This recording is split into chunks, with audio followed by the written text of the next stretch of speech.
আরে দাদা ছবিটা পিছনে আসুন।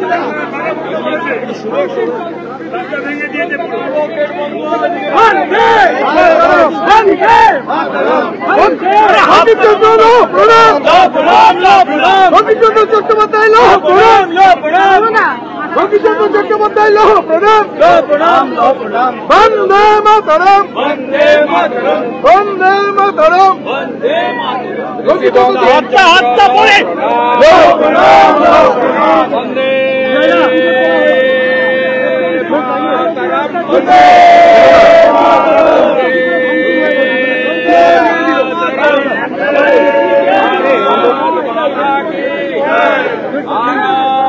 পর্যন্ত নেই, রাস্তা খুলে দেওয়া হয়েছে।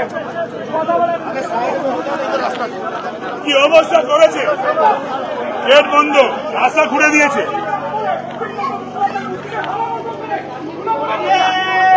দেখি ভাই,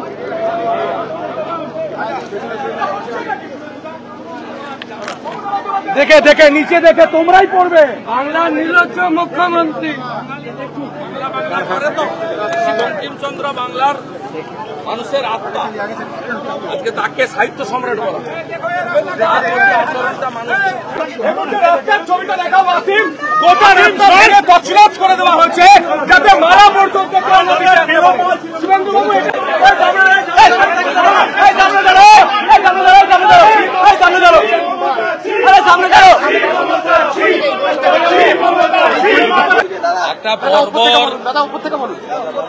একটা বর্বর একটা অ্যান্টি ইন্ডিয়া মাইন্ডসেট, বাংলা বাঙালি সংস্কৃতিকে ধ্বংস করা, যত মনি ঋষি আমাদের কালচারকে নষ্ট করা, এই সরকার এবং শাসক দল থাকলে এটাই হবে। আমরা সম্পর্কে জানি, অভিজ্ঞতা আছে, তাই বাংলার মানুষকে এই ছবিটা দেখান, যেভাবে রাস্তাটা খুঁড়ে তছনছ করেছে এবং যেভাবে আজকে ঋষি বঙ্কিমচন্দ্র চট্টোপাধ্যায় যে সম্মান মর্যাদা আজকে সরকার কর্পোরেশনের দেওয়া উচিত ছিল তারা দেননি, উল্টে তালা ঝুলিয়েছেন। এ নিন্দা করার কোনো ভাষা ডিকশনারিতে নেই। শুভেন্দুদা, কালকে বিকেল থেকে এই পরিস্থিতি চলছে, বারবার কালকে বিকেল থেকে রাস্তা খোলা। যারা করেছে তাদের জিজ্ঞেস করেন না, আমাকে উত্তর চাইছেন কেন?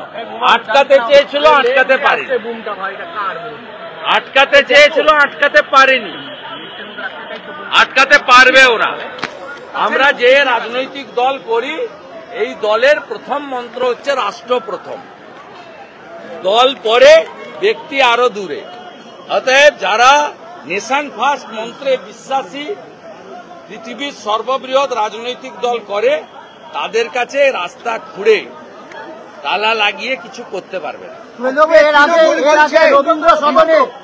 রবীন্দ্র করতে পারে যারা মোহাম্মদ আলী জিন্না সোহরাবুর্দির মাইন্ডসেটে চলে, তারা ঋষি বঙ্কিমচন্দ্রকে অপমান করবে, স্বাভাবিক। যারা সত্যজিৎ রায়ের বাসভবন বাংলাদেশে আক্রমণ হলে মুখ খোলে না, অবনীন্দ্রনাথ ঠাকুরের মানে বাগান বাড়ি পুড়িয়ে দিলে মুখ খোলে না, রবি ঠাকুরের মূর্তি ভাঙলে মুখ খোলে না, তারা এটা তো করবে। এটা তো আমরা প্রথম থেকে বলছি যে কালচার বাংলাদেশে জামাত হেফাজতের লোকেরা করছে, সেম কালচার পশ্চিমবাংলায় এরা করছে। কিছু লোক বাংলা বাঙালি করেন, তারা এসে এখানে দেখে যান যে বাংলা বাঙালির নবজাগরণের অন্যতম একজন অগ্রদূত, যাকে সাহিত্য সম্রাট বলা হয়, তার আনন্দমঠ উপন্যাসের এই যে অমর সৃষ্টি কবিতা 1875-এ, যা 1896-তে বিশ্বকবি রবীন্দ্রনাথ ঠাকুর নিজ সুর দিয়ে অন্য মাত্রায় নিয়ে গেছিলেন, যে মন্ত্র দিয়ে 1905-এ বঙ্গভঙ্গের বিরোধী আন্দোলন হয়েছিল, অকাল রাখি বন্ধন হয়েছিল, যে গানকে 1950 সালে স্বাধীনতার পরে প্রথম রাষ্ট্রপতি ডক্টর বাবু রাজেন্দ্র প্রসাদ জাতীয় গীতের মর্যাদা দিয়েছিলেন, তার স্রষ্টাকে এইভাবে অপমান এরা করছে। এরা কারা? মানুষই এর বিচার করবে।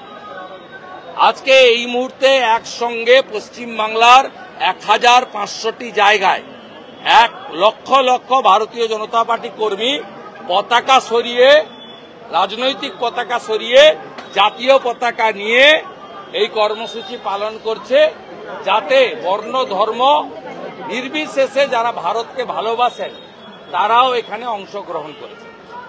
বলছে অজিত পাঁজা বেঁচে থাকলে এর উত্তর অজিত পাঁজা মহোদয় দিতে পারতেন। এগুলো এই যে ব্রাত্য বসু নিজে তো কমিউনিস্ট, ব্রাত্য বসু নিজেই তো কমিউনিস্ট, কোনদিন বন্দে মাতরমকে স্বীকৃতি দেননি। জাতীয় সঙ্গীত কতবার গেয়েছেন, একবার তো সকলের সামনে জাতীয় সঙ্গীত ভুল গেয়েছিলেন, আপনারাই দেখিয়েছেন। একবার বলেছিলেন না ওই কে আন্দোলনে, বাদ তো তুমি গাও তো, ধরো তো, তারপরে তো অবস্থাটা কি হয়েছিল আপনারা দেখেছেন। এদের মাইন্ডসেটটা যদি হেডকোয়ার্টার চীনে হয় তাহলে তো ঋষি বঙ্কিমচন্দ্র আর বন্দে মাতরম কি স্বাভাবিক। এই যে দেখলি, এই ছবিটা দেখো, ছবিটা দেখো, ছবিটা দেখো। এই যে এটা নিয়ে যাচ্ছে,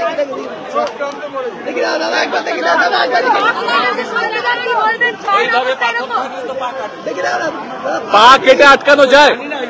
শুভেন্দুদা, পাথর কেটে পা কেটে কি আটকানো যায়? আটকানো যায়নি। আপনাদের দাস নোটিশ দিলাম, নট খবর। এগুলো নিয়ে আমি খবর